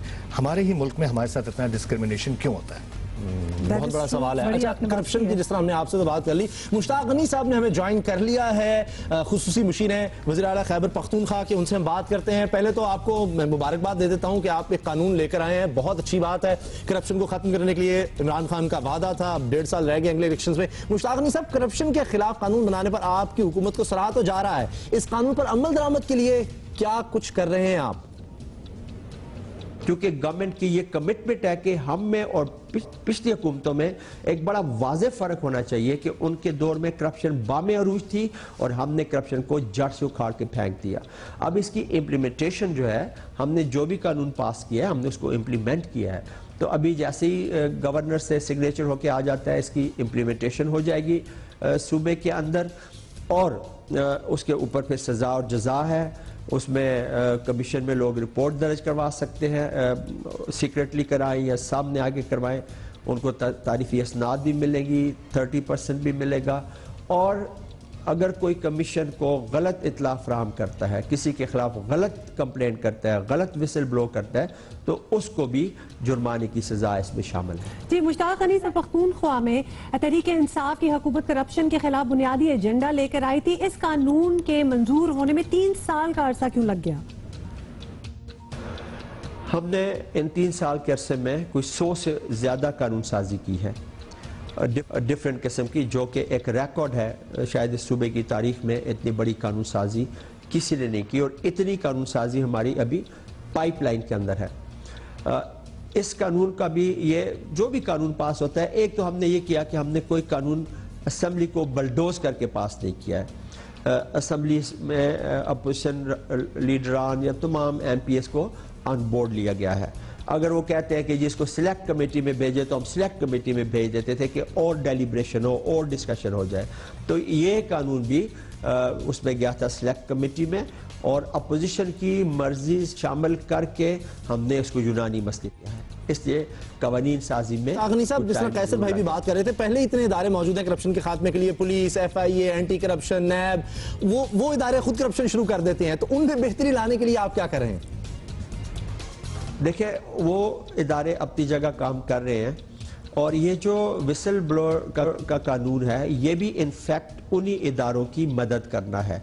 ये शुरू की इन्वेस्टिगेशन कमीशन करेगा, विसल ब्लोअर कमीशन जो है, और फिर केस बना के उन्हीं इदारों को भेज देगा, एंटी करप्शन को या एहतसाब को, जहाँ भी उसकी ज़रूरत होगी। तो बाकी काम उन्हीं इदारों ने करना है। सो उन इदारों के लिए हमने उनका दायरा कार वसी कर दिया और उनकी हेल्प करना शुरू कर दी through this whistle blower act, कि पूरे सूबे के अवाम इसमें शरीक हो जाएं, और जो भी करप्शन को किसी भी जगह देखेगा, छोटे लेवल की करप्शन है या चाहे बड़े लेवल की करप्शन है, वो इस कमीशन को बताए। अगला काम कमीशन का है कि वो इब्तदाई तहकीक करके केस बना के फिर वो उसी एंटी करप्शन या एहतसाब के होगा, जिससे उन इदारों की। मुश्ताक गनी साहब, और ये भी बताइएगा कि सूबाई हुकूमत के और क्या इरादे हैं, और कौन से करप्शन के अगेंस्ट उन्होंने कवानीन बनाने हैं? देखिए, जो जरूरी कवानीन थे वो हम ऑलमोस्ट बना चुके हैं, और अगर किसी ऐसे कानून की मजीद जरूरत पड़ी तो हम उससे भी दरेग नहीं करेंगे, क्योंकि हमारा एजेंडा ये है कि हमने सूबे में शफाफियत को बरकरार रखना है, रूल ऑफ लॉ को कायम करना है, मेरिट की वायलेशन को रोकना है, और करप्शन को हर सूरत में जड़ से उखाड़ फेंकना है, चाहे इसके लिए हमें और 10 कानून बनाने पड़े, हम उससे भी गुरेज नहीं करेंगे। लेकिन मैं समझता हूं अच्छी बात है, क्योंकि पाकिस्तान में कानून तो बहुत बनते हैं, सैकड़ों हैं, अमल नहीं होता, अल्लाह के अमल भी कर सके। बहुत शुक्रिया मुश्ताक गनी साहब, मुशीर हैं वज़ीर आला खैबर पख्तूनख्वा के। तो कानून तो अच्छा है, लेकिन इस पर अमल होना जरूरी है। अच्छा, वेरी क्विकली, मैंने आपके बारे में बहुत कुछ है, आपने बहुत कुछ किया हुआ है, लॉ आप कर रहे हैं, मतलब ये सारी बातों में लॉ कहाँ से आ गया? फाइनल ईयर में अभी आप हैं। अरे इसमें भी तो क्वेश्चन मार्क है बहुत बड़ा ना, कि हम एक Islamic Republic of Pakistan, law हमारे पास ब्रिटिश पढ़ाया जा रहा है। नहीं, इस्लामिक लॉ भी साथ हम पढ़ाते हैं। मोहम्मदन लॉ थोड़े से जन पॉइंट्स है, मेजॉरिटी जो हमारे पास, जिसमें जो प्रेसिडेंट है वो तो हमारा ब्रिटिश लॉ है ना। हमें अभी तक तयन नहीं कर पाए कि हम हैं कौन। जब हम एजुकेशन की तरफ आते हैं तो कराची में खासतौर पे अगर देखें तो हमारे पास कैम्ब्रिज सिस्टम है, सिंध बुक बोर्ड है, आगा खान बुक बोर्ड है। एक स्टूडेंट जो कि मैट्रिक करना चाहता है, फिर जाहिर एफएससी इंटर करेगा, फिर आगे वो कौन से एकेडमिक से जाके पढ़ाई करे कि वो आगे बढ़ सके और दूसरे कॉलेजेस को रिकग्नाइज करें। हमारे पास अभी तक ये सिस्टम नहीं बना। हमें बहुत कुछ करने की जरूरत है। हम सिर्फ करप्शन की बात करें, करप्शन में आप ये देखें ना कि जो पब्लिक सर्विस कमीशन है, जहाँ के चेयरमैन, जहाँ से कि बच्चे एक एग्जाम दे के पास आउट होके और वो सिविल सर्वेंट्स बनते हैं, जब वहाँ भी आप सिफारिशी लोगों को लाके बैठा देंगे तो हमारे किस किस्म के बच्चे हमारे हुक्मरान बनते हैं या हमारे ब्यूरोक्रेट्स बनते हैं। फिर आप कोटा सिस्टम, एक urban living child boy man और एक रूरल, उन दोनों की एकेडमिक्स चाहे ईयर इक्वल हो, लेकिन उनका एप्टीट्यूड का जमीन आसमान का फर्क आ जाता है। तो हमें इन सारी चीजों को केटर करना पड़ेगा। जहां तक लॉ का ताल्लुक है तो लॉ भी आप ये देखिए कि एसएम लॉ कॉलेज में जब से इन्होंने 5 साल का एकेडमिक वो सेशन कर दिया था, लड़कों के 3-3 साल जाया हो गए। आप ये मालूमात ले सकते हैं जाके कॉलेज से कि अभी तक उनके जो फर्स्ट ईयर एलएलबी के एग्जाम्स हुए उनके रिजल्ट्स नहीं आए। क्यों? क्योंकि वो पिछले प्रिंसिपल साहब के ऊपर डाल देते हैं।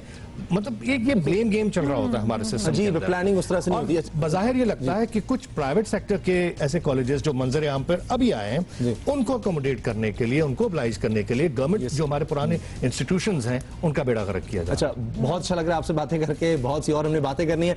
ब्रेक का वक्त हो गया है, ब्रेक के बाद हम मिलेंगे तो शादी का भी जिक्र करेंगे कैसर भाई की, और उस दौर में आपको पता है सबसे मशहूर शादी आप इसको कह सकते हैं, और कह रहे थे क्या जबरदस्त कपल है। ब्रेक के बाद बात होगी।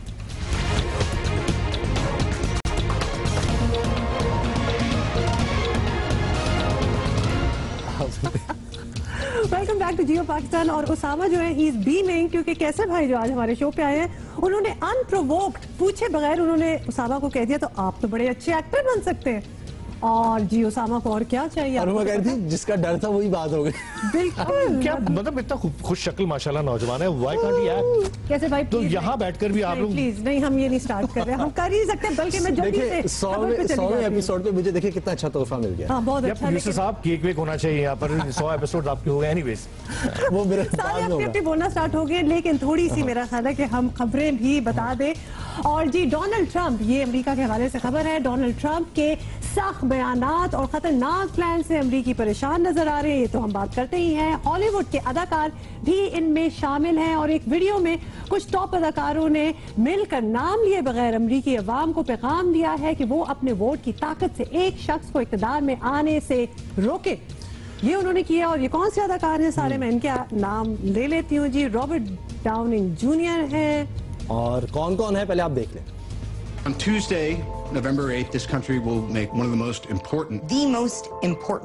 important decisions in its history. You have a chance. You have an obligation to be a part of that decision. You might think it's not important. You might think you're not important. But that's not true. But you only get this many famous people together if the issue is one that truly matters to all of us. a disease or ecological crisis or a racist, abusive coward who could permanently damage the fabric of our society.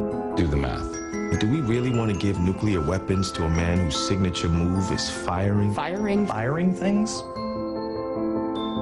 But we can end this nightmare before it begins. We can save the day. For our children. For our children. For our children. For our communities. For our communities. For our communities. For America. For America. For America. All it takes is all of us. All of us. All of us. कितने मशहूर actors हैं जिन सब ने सारे मशहूर, और उन्होंने obviously फिर अपना क्लेम भी कर दिया कि वो किसकी साइड पे है किस पे नहीं। मुझे बताएं कैसर भाई कि क्या पाकिस्तान में जो अदाकार हैं, जो एक्टर्स हैं, जिनको लोग मानते हैं, वो भी किसी के अगेंस्ट इस तरह कैंपेन कर सकते हैं? कर सकते हैं जी, बिल्कुल। जब उनको देखिए, सारा ये बात होती है अवेयरनेस के ऊपर। उन लोगों को अवेयरनेस है कि जो जिसके खिलाफ वो बात करना चाह रहे हैं या बात कर रहे हैं, नाम जाहिर है वो नहीं ले रहे क्योंकि आगे उनका करियर है, तो वो एक हमजा अली बासी साहब का मुझे नाम याद आ रहा है, वो तो बड़े आपको पता ही है मतलब लेकिन वो वन इन लोग हैं मूव करते हैं। इमरान खान ने जब मूव लिया था, इनफैक्ट पीपल्स पार्टी से शफी मोहम्मद शाह साहब, मुस्तफ़ा कुरैशी साहब, मैं खुद, इसी तरह मुत्तहिदा से बहुत सारे हमारे दोस्त, हम लोग सब अपने लेवल पे पाकिस्तान के लिए जो बेहतर है, जो हम बेहतर समझते हैं, हम जरूर वो कहते हैं। ये और बात है कि लोग उससे इख्तिलाफ करते हो ना करते हो, लेकिन लोग करते हैं। आपने पिछले दिनों इमरान खान के भी प्रोग्राम्स देखे, जो धरना भी आपने डर नहीं लगता जिस तरह के भाई एक पार्टी को ज्वाइन करेंगे तो वो फैन फॉलोइंग कम हो जाएगी या कंट्रोवर्शियल हो जाएंगे? वांट्स के कोई एनिमोसिटी किसी पार्टी से नहीं जाए। हमारे यहाँ सबका एक ऐसा लेवल हो गया हुआ है कि बस उससे मिलना भी नहीं भाई, जो ऑपोजिशन में। ये भी टीवी चैनल्स की मेहरबानी है, मैं सच्ची बात कह रहा हूँ। आप टीवी चैनल्स की वजह से, वरना सब लोग मिलते हैं। आप किसी भी दावत में चले जाइए, वहाँ पीपल्स पार्टी वाले एमक्यूएम वालों से मिल रहे होंगे, एमक्यूएम वाले पीटीआई वालों से मिल रहे होते हैं, सब लोग मिल रहे होते हैं। ये सिर्फ बज़ाहिर नजर आ रहा होता है, वो नजरियाती इख्तिलाफ जिसे कहते हैं। नजरियाती तौर पे मुख्तलिफ हैं सब लोग, लेकिन इंसानी तौर पे सब एक ही होते हैं, क्योंकि हम सब अपने मुल्क के लिए, अपने सूबे के लिए, अपने शहर के लिए काम करना चाह रहे हैं। अच्छा, शादी के बारे में बताएं। जब शादी हुई तकरीबन कितने 20-22 साल हो गए शादी को? हाँ, मेरी शादी को 22 साल मेरा ख्याल है। माशाल्लाह। तो जब हुई तो मुझे याद है, मैं अभी बहुत लड़कपन में था, तो इतनी मशहूर, मैं तो बहुत बूढ़ा हो गया था। मेरी आप ये समझ, शादी की उस वक्त उम्र नहीं थी, ये कह ले। मेरा ख्याल आईडी कार्ड तब बना नहीं था, लेकिन बड़ा इंटरेस्ट था। मतलब कि आपकी हुई है फजीला काजी, मतलब एक खूबसूरत कपल की, यंग खूबसूरत कपल की शादी। उस वक्त था ऐसा एक, मतलब हमको बहुत ज़्यादा हाइप मिली, बहुत ज़्यादा पब्लिसिटी मिली, thanks to all the newspapers, magazines, अखबार जहां, मैग, सब लोगों का, उन लोगों ने बहुत ज़्यादा हमें पब्लिसाइज किया था। और शायद उस वक्त होता नहीं था कि शायद लोग कहते हैं मीडिया में ना शादी करो, ये वो तो अभी होता है। मतलब आप अगर बोलेंगे यार वकील है लड़का, नहीं इससे मत शादी करना, पता नहीं क्या हो जाए, कोई आलिम है, नहीं उससे भी नहीं करना। ये हर जगह होता है इस तरीके से। सिर्फ हमारे यहाँ एक माइंड सेट है कि डॉक्टर या इंजीनियर, उन दोनों के साथ वो, हाँ वो सही है। तो आपके सब फैमिली में दोस्त अब सब ने सपोर्ट किया और बड़े खुश थे कि हाँ दोनों तरफ से? देखिए, मिला जुला एक वो होता है, परसेप्शन दोनों तरफ से था कि एक्टर है, पता नहीं कैसे गुजारा करेगा, क्या करेगा। शादी की तस्वीरें भी हम मेरे बाबा मुझे याद आ रहे हैं, मेरे साथ भी बैठे हुए हैं। कितने यंग हैं, तो मैं वही तो कह रहा हूँ। अच्छा, आपको देख के कैसर भाई माशाल्लाह आपकी दाढ़ी है, और अरे मुझे देख के तो सबने दाढ़ियां रखी हैं। बिल्कुल सारे एक्टर्स। जब मैं आया टीवी पे तो उसके बाद सबने दाढ़ियां, आप बड़े लुक चेंज करते हैं, लंबे लंबे बाल भी आपने रखे, छोटा लगता था एज दिखाने के लिए कि हाँ जी मैं बड़ा हूँ, तो मुझे दाढ़ी भी रखनी पड़ रही थी। क्योंकि जब मैं एक्टिंग में आया था एज एन एक्टर, तो मुझे नकली दाढ़ी लगाई जाती थी। अच्छा, हमारा ससुराल की तरफ से शर्त नहीं थी कि थोड़े बड़े तो लोग हो तुम, तो बिल्कुल दाढ़ी शाड़ी होगा, पता ऐसी कोई चीज नहीं थी। लेकिन मतलब it was your conscious call कि आपके जो कैरेक्टर्स होते थे टीवी पे, कभी आपके बाल लंबे, कभी मूछें लंबी, बड़े बड़े वडेरे टाइप, मतलब आप उस रोल को बड़ा कन्विंसिंगली प्ले करते थे, लगते भी वही थे। हुआ ये था कि जब हम पास आउट होकर निकले थे तो हमारे पास जॉब्स वगैरह तो होती नहीं थी, तो टीवी से ये होता था कि एक चेक मिल जाता था, उससे बाइक का पेट्रोल हमारा बहुत हो जाता था। तो हम कहते थे चलो यही काम कर लो, क्योंकि माइक्रोबायोलॉजी, मैंने बीएससी किया माइक्रोबायोलॉजी में, तो मुझे जॉब मिल रही थी 3000-4000 किसी भी लेबोरेटरी में। तो I was not on for that, I had something else, मतलब आई वाज नॉट क्लियर कि मुझे करना क्या है। क्योंकि बीएससी करने के बाद कोई भी नौजवान जो है ना वो परेशान हो जाता है कि मैं क्या कैसे आए, कोई फैमिली में था किस? नहीं, शफी मोहम्मद शाह साहब और मोहम्मद बख्श समीजो साहब, सायरा काजमी साहब, सुल्ताना सिद्दीकी साहब, सारे बड़े इन लोगों ने कहा कि यार ये इसका धुलावा चेहरा है, और उन लोगों की था भी नहीं। हुमायूं भी मेरे बाद आया, हाँ अदनान, मैं, एजाज मेरे बाद आया था। तो हम लोग नए लड़के जब दाखिल हुए तो हाथों हाथ हमको टाइटल रोल्स मिलने लगे। और मुझे एक एज ये मिल गया कि I can speak Sindhi very well, तो मुझे सिंधी प्लेस में बहुत सारा चांस मिल गया। हाँ। तो मुझे एक वक्त था कि मुझे कहने लग गए थे कि ये सुल्तान राई हो गया है। कभी एक ये टैलेंट कॉलेज से पहले परफॉर्म करते रहे स्टेज पर, कैसे तो है आपको पिक कर लिया, लेकिन एक्टिंग भी तो करनी थी फिर। एक्टिंग सिखाई जाती है, मेरे टीचर्स हैं जिसमें हैदर इमाम रिजवी, काजिम पाशा साहब, मोहम्मद बख्श समेजो, तलत हुसैन साहब, काजी वाजिद, बहरोज, इन लोगों ने, शबीर जान, इन लोगों ने मुझे बहुत ग्रूम किया। मुझे उर्दू तलफ़ुज़ जो है बहुत अच्छा आपका, वो मुझसे मेरे असातिज़ा ने दुरुस्त करवाया। मतलब आपका कोई ख्याल, सोच या एम नहीं था कि मैंने एक्टर बनना है? ये था कि यार मशहूर होना है। क्यों कि जब मैं बाबा के क्लिनिक पे बैठा होता था तो एक मैगजीन आता था मेंस क्लब, तो उस पर फरहान अली आगा की बॉडी बिल्डिंग की तस्वीर और इन सब की मॉडलिंग की, मैं कहता यार ये इतने मशहूर हैं, मुझे भी होना चाहिए, कुछ करना चाहिए। तो उस चक्कर में जो है फिर ऐसा ऐसा ऐसा बस वो अल्लाह ने शायद करना था। अच्छा, which is by the way amazing, which is kind of rare because मशहूर होना तो काफी लोग चाहते हैं, लेकिन आप हो भी गए। So you think of it and you got it. आपको तो मशहूरी बड़े अच्छे चीज से मिली। आजकल एक चीज और बड़ी मशहूर हो रही है, पनामा लीग्स के बाद बहामास का अब चक्कर है। बहामास लीग्स में जमात इस्लामी के नायब अमीर का नाम सामने आना पार्टी के लिए बड़ा धचका है। प्रोफेसर खुर्शीद अहमद का नाम बहामास में ऑफशोर कंपनी के तहत कायम किए गए एक बैंक के डायरेक्टर के तौर पर सामने आया है। इस कंपनी पर 11 सितंबर के हमलों के बाद अमेरिका और अक़वाम मुत्तहिदा ने पाबंदी आयद कर दी थी। प्रोफेसर खुर्शीद कहते हैं कि वो डायरेक्टर की हैसियत से काम तो कर चुके हैं, लेकिन माली तौर पर उनका कंपनी में कोई मफाद वाबस्ता नहीं है। उन्होंने सिर्फ मुशावरती किरदार अदा किया था। करप्शन के खिलाफ जमात इस्लामी का मौक़िफ़ जाना पहचाना है और 25 से 27 मई तक इस जमात ने मुल्क में बदउनवानी के खिलाफ ट्रेन मार्च भी किया, जिसकी क़यादत इसके अमीर सिराजुल हक ने की। सिराजुल हक साहब करप्शन के खिलाफ आए रोज जो बयानात देते रहते हैं वो किसी से भी ढके छुपे तो है नहीं। और लुटेरे के लिए एहतसाब का मुतालबा करता हूँ। फर्ज करे अगर कल ऐलान हो जाए कि सिराजुल हक ने चोरी की है, ये सेनेटर है, इन्होंने चोरी की है, कि अदालत बनाओ, कमीशन बनाओ, तराजू लगाओ, और अगर सिराज मुजरम है तो सजा देने का ये अमल मुझसे शुरू करे। वो हुकूमत है कि ना अदालत को मानती है, उसके एडवाइस को मानती है, ना अपोजिशन के टीआर को तस्लीम करती है, और न अस खुद उन्होंने कोई ऐसी कार्रवाई की कि 1956 के एक्ट में तब्दीली करके हम ये समझे कि हाँ हुकूमत पनामा लीक्स के हवाले से, ऑफशोर कंपनियों के हवाले से संजीदा है।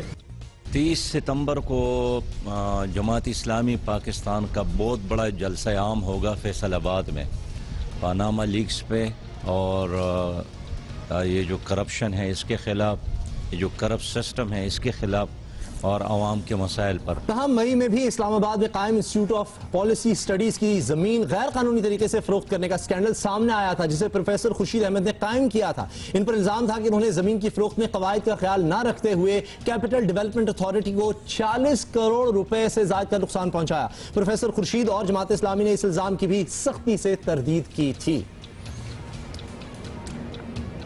जी, और हमारे साथ मौजूद हैं जमात इस्लामी के रहनुमा अमीरुल अजीम, उनसे बात करते हैं। प्रोफेसर खुर्शीद अहमद साहब की भी बहामा लीक्स में ऑफशोर कंपनी निकल आई है, तो जमात इस्लामी का क्या मौक़िफ़ है इसके बारे में? बहामा लीक्स के हवाले से प्रोफेसर खुर्शीद अहमद साहब के हवाले से जो खबर आई है वो बिला जवाब है, और मैं समझता हूँ कि एक झूठ तराशने की नाकाम कोशिश हुई है। एक तो ये कि उस कंपनी में उनका कोई अमल दखल नहीं है। उस कंपनी ने आगे कई कारोबार किए, उनमें से एक बैंक में उन्होंने मुशावरती खिदमात अंजाम दी हैं।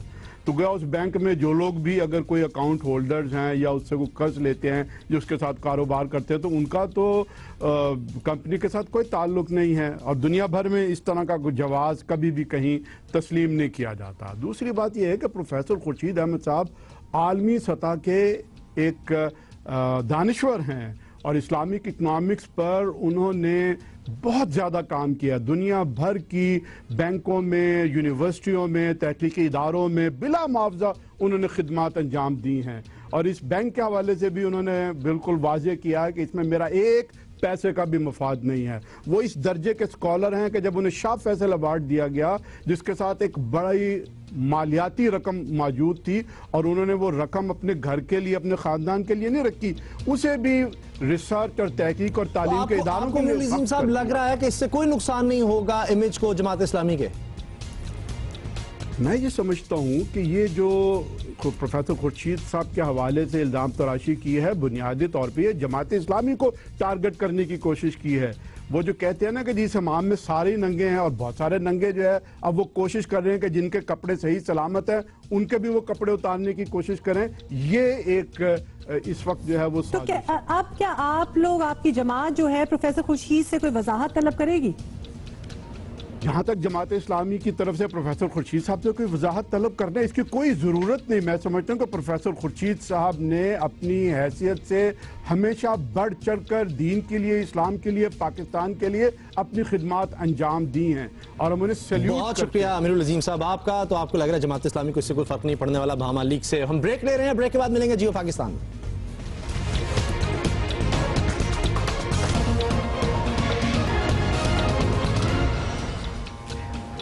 वेलकम नाजरीन।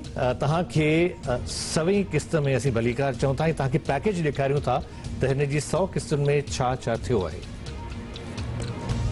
ये जो मक्खी है ना मेरे Osama, say something about our iftari. What is up with me and Sari and iftari? क्या एक तो आप जो है ना, ये अब मैं आइंदा कहा ही ना करूं, क्या आप जो मर्जी कहती रहे। अगर मैं किसी से मना कर रहा हूं तो उसका मतलब ये नहीं है कि आप मुंह में आ रहा है तो कह दें। I wanted to say something. बड़ी वो गलती ब्लंडर नहीं है, वो गलती ही नहीं है। को देखकर कहा कि she looks like a cartoon, she's so funny, Oh, she's a so please. I am funny, yes, you're funny looking. उन्होंने एयर टाइम ले लिया है। That makes sense. You just wanted to say इस घंटे की तो मुझसे ले रहा है। Come up with your own line. It's mine. अच्छा ठीक है, ये मैंने किया होता ना मैं देखता। As if आप कम करते हो सामत। मैं इस तरह बीच में नहीं कटा हूँ तो आप उस तरह करते हैं तो मैं इस तरह करती हूँ। चलो यार ये क्या किया है? ये मैं नहीं बताता। हमें ये बताया गया था कि हमारे शो की क्लिप्स है, ये तो आउटटेक्स हैं बीच में से। हम समझते हैं कि ड्रामे में खाली ब्लूपर्स होते हैं, लेकिन नहीं भाई, आप लोग जो है ना हमसे सर ब्रेक में हम जो कर रहे होते हैं हमें क्या पता इन सब में। आपको पता है ब्लूपर का तो सवाल ही नहीं है, हम तो लाइव शो करते हैं, ये तो हम ब्रेक में जो बातें कर रहे होते हैं वो है।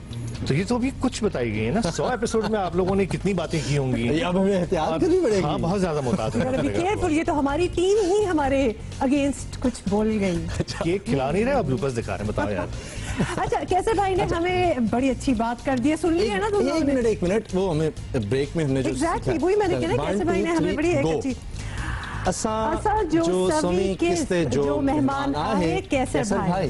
Thank you. आप लोग सिंधी बोलना सीख गए कम से कम मेरी वजह से। So now we know a little bit of Punjabi, English, Urdu, Sindhi. अच्छा मेरी जो उर्दू सही करवाई उसमें शाहिद इकबाल पाशा साहब और ताजदार आदिल साहब का नाम अगर नहीं लूंगा तो ज्यादती हो जाएगी। सॉरी सर, मैं आप लोग हर वक्त मेरे दिल में होते हैं, इस वजह से जबान पे नाम नहीं। अच्छा आपने बताया किन लोग कौन लोग आपके उस्ताद रहे हैं। एक्टर्स के बारे में बताएं, आपका फेवरेट एक्टर कौन है पाकिस्तान में?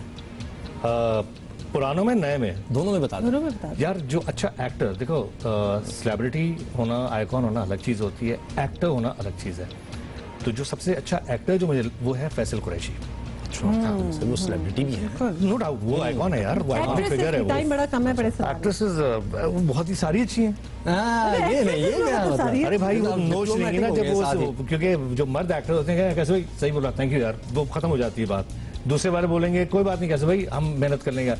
एक्टर किसी एक्ट्रेस को बोलो ना कि अच्छा तो आपने उनका नाम लिया, मेरा नाम नहीं लिया, कंपेटिटिव हो जाती हैं सारी भाई बहुत। अच्छा आप एक्सटेंसिवली पाकिस्तान फिरे भी हैं, ऑफ रोड पाकिस्तान के नाम से आपने जो ट्रैवल हम उसके ग्रुप का हिस्सा हैं जी बिल्कुल। तो कोई जगह रेकमेंड कर रहे हैं पाकिस्तानियों को पाकिस्तान में देखने वाली कि ये ना मिस करें? पाकिस्तान पूरा खूबसूरत है। देखिए जितने हमारे पास सीजन्स हैं ना, गर्मियों में अलग जगह, बहुत सारे लोगों को नहीं पता कि कराची से 4 घंटे की ड्राइव पे हमारे पास एक हिल स्टेशन है, गोरख हिल्स उसका नाम है, और वहां पर दिसंबर में बर्फबारी भी होती है। नहीं जी वो हिल्स है, मैंने सुना है, दैट्स अ हिल स्टेशन। मुझे भी पूरे पक्के रोड्स बने हुए, आप जा सकते हैं वहां पर, रेस्ट हाउसेस गवर्नमेंट ने बनाए और बेनजीर साहबा ने उसकी ओपनिंग की थी और सारा कुछ, वो बड़ी जबरदस्त जगह है। फिर आप बलूचिस्तान की तरफ चल जाए, पूरा कोस्टल एरिया आपका कोस्टल हाईवे के साथ, तिल गवादर बहुत खूबसूरत है। फिर अगर आप इधर निकलते हैं थर की तरफ, छाछरो मिट्टी और ये इसका हुस्न, अभी खासतौर पे बारिशें हुई हैं तो आप अगर थर जाएंगे तो थर इस वक्त आपको वो कहते हैं ना जन्नत नज़ीर, वो उसका फ्लेवर ही अलग है। और मौसम क्या होता है वहाँ से अगर जाएं लोग? चाहे आप जून जुलाई की गर्मियों में भी जाएं, रात को थर में आपको सर्दी लगेगी, ठंड लगेगी। नाइस। रेगिस्तान में वैसे भी जरा रात के वक्त हो जाती और है। इस वक्त अच्छा मौसम है, आप जा सकते हैं। बल्कि हिंदू कम्युनिटी का तो मेला भी 1-2 दिन पहले खत्म हुआ है, तो मेरा ख्याल है आपके रिपोर्टर्स गए होंगे कवरेज करने के लिए। खूबसूरत जगह। अच्छा, जियो पाकिस्तान में हम मुख्तलिफ मौजूद शामिल करते हैं और सेहत भी एक अहम चीज़ है, उसका भी ख्याल रखना चाहिए।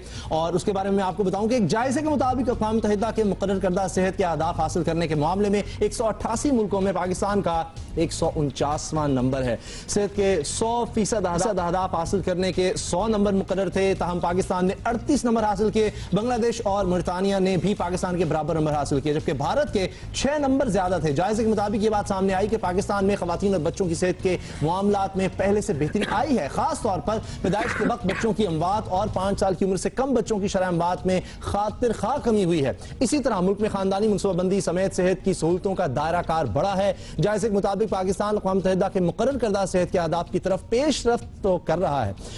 आइसलैंड की 85 नंबरों के साथ पहली पोजीशन है, जबकि बरतानिया, कनाडा अक़वाम मुत्तहिदा के मुकर्रर करदा सेहत के अहदाफ हासिल करने वाले 10 सरे फहरिस्त मुल्कों में शामिल हैं। पाकिस्तान बहुत पीछे है, लेकिन कहा यह जा रहा है कि कहने का मतलब है कि आइसलैंड में वो सारे सबसे सेहतमंद लोग हैं। सेहत का हाँ जी सबसे ज्यादा वहां पर ख्याल तो वहाँ प्रॉब्लम ही क्या है? मतलब आइसलैंड में आप बैठे हुए हैं, आपको क्या मसला है? आप सेहतमंद ही होंगे। मौसम देखिए ना हमें क्या मिला हुआ है, ऑब्वियसली वी हैव इश्यूज। अच्छा, कैसर भाई से एक सवाल मेरा रह गया और फिर आपको पता है मैं बाद में सोचता हूँ, ये सवाल क्यों नहीं पूछा। बच्चों के बारे में बताएं, क्या कर रहे हैं? वो हमें नजर आएंगे टेलीविजन पर? टेलीविजन का तो मुझे नहीं पता। हाँ, एक्चुअली दोनों जो बच्चे हैं ना मेरे साथ हाथ तो डेफिनेटली बताते हैं, प्रोडक्शन में भी पोस्ट प्रोडक्शन में भी, लेकिन उनकी एकेडमिक्स बहुत इंपॉर्टेंट हैं। तो दोनों लॉ कर रहे हैं और 2 साल बाद दोनों लॉयर हो जाएंगे, फिर चले जाएंगे। बाप और बेटे सब लॉ कर रहे हैं। बाय द वे आपकी मुझे एक बात बहुत अच्छी लगी है कि you did not care at what age, लेकिन आपने लॉ करना होता है और आपने स्टार्ट कर दिया। आई थिंक अगर हमने कोई मैसेज निकाल के लेके जाना है आज इनकी कॉन्वर्सेशन से, you can do anything you want at any time of your life. एक और उनको मिल जाएगा ब्लूपर। टाइम खत्म हो गया। बहुत शुक्रिया कैसर भाई, बहुत मजा आया आपसे बात करके, बहुत बहुत मेहरबानी आपकी और इंशाल्लाह आइंदा भी आपसे मुलाकात रहेगी। जियो पाकिस्तान देखते रहें और आपको भी बहुत मुबारक हो। और अब हम एक तस्वीर, आपको पता ना सेल्फी तो हमारी, आप बैठे रहे, हम आपके इर्द गिर्द आ जाते हैं। चले, वेरी नाइस।